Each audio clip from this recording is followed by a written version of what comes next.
Okay, right. This is what I was trying to show you. I'll try and break it down to you in the easiest way possible. Right. So say I'm one of your customers, yeah. I'm thinking, oh yeah, I want my big second-hand Gucci.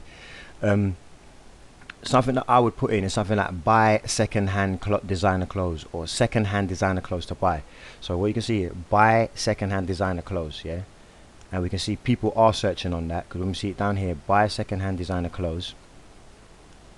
You can see 73 monthly global monthly searches and 36 local monthly searches. Now, this is a keyword with less competition, which is why the local searches are fewer, yeah. But when we have a look at it, when we click it, and we can have a look at the actual search results for that, buy second-hand designer clothes, yeah, 634,000 competing pages, yeah. So that's not a lot compared to some other high competition markets. So this is a phrase like this is something that you could optimize yourself for and cut through all of these people. Probably take you about 2 to 3 months if you had the right SEO person on there. So talk to your designer about that, and these are the kind of phrases that you want to be going for. Buy second-hand designer clothes, and these are phrases that you can see people are definitely searching on, you know. Designer clothes shops. So these are all the phrases that people, this is what people are looking for. Something like buy second-hand designer clothes would be ideal for you. People that are looking for your website, people that are putting this in are looking for your website.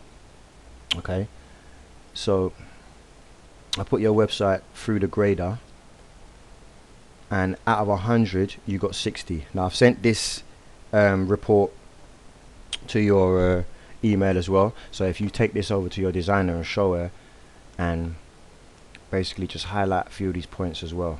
So the grade 60 out of 100, it could be better than that. You'd really want to get a grade of around 80, 90, and that will kind of like increase your chances of getting to the first page for some good phrases.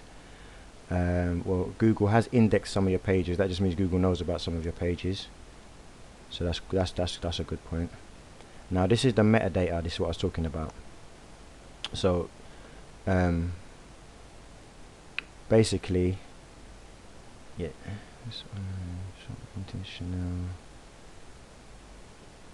So in here, this is where you're telling Google what it is that you do. But when you got like stuff like Christian Louboutin, Hermes, McQueen, like these are big companies. So there's no point you putting these in your meta description. You can't go up against these people. So you need to come from the other angle, because you need to come from the angle of the customer and think about your customer and what your customer is looking for, and what your customer will be putting in is buy a second-hand designer clothes, basic stuff like that. You know, it's just the normal people searching. So that's what needs to be in here in the meta description. You need to target your customers in here. So you need to have a few keywords in there, but you can't just bang them in like this: vintage Chanel, Christian Louboutin, Hermes, McQueen. You need to write a sentence that makes sense. That makes sense and doesn't seem like, this is called keyword stuffing. Basically, just stuffing loads of keywords in there, and you're not going to rank for them because it's highly competitive. Yeah, these are massive companies. So you need to put something in there, something like High Fashion Society provides second-hand designer clothes to buy, and vintage second-hand designer clothes for females. Just make it an interesting sentence where you put like your 3 or 4 main keywords in here. I'd say 2 or 3 actually. Your 2 or 3 main keywords in here. I think that's the main thing about, and I think that's the main thing in the report, is just your metadata. There's a few other bits and pieces you can go over with, like you could use an RSS so that when every time you make a new blog post, anyone that subscribes to your blog, people can subscribe to your blog and they'll know about it. So you need to talk to your designer about putting an RSS on there and sorting out the metadata. I think that's it, babe. Alright, any questions? Give me a call. Thanks, babe.